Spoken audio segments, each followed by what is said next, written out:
সৃষ্টিকর্তা পুরুষের রূহ সৃষ্টির সময় হয়তো কিছুটা আনন্দেই ছিলেন, যা স্ত্রীলিঙ্গের ক্ষেত্রে নয়।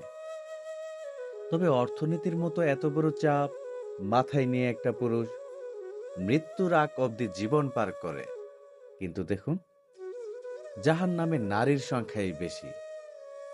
তোমাকে পেয়ে গেলে আমার হয়তো এসব নিয়ে ভাবাই হতো না। তোমাকে পেয়ে গেলে হয়তো পাশে আছো ভেবে তোমার ভাবনায় বিভোর থাকতাম না। অথচ গোটা একটা দুনিয়া নিয়ে ভাবতে ইচ্ছা জাগে। তোমারে না পেয়ে তুমি পাশে থাকলে পেট্রোনাস টাওয়ার হয়তো আমার কাছে পুরনো ল্যাম্প পোস্ট মনে হতো।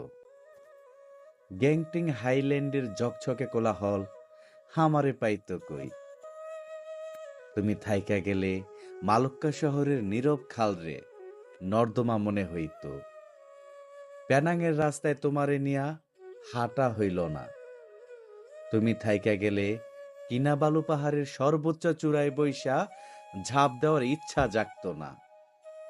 তোমারে পাইয়া গেলে দিয়মান দ্বীপে হারিয়ে যাওয়ার ইচ্ছা জাগতো না। তোমারে পাইয়া গেলে হতাশার চাদরে তোমারে হারানোর খবর ছাপিয়ে ঘুরতে হতো না।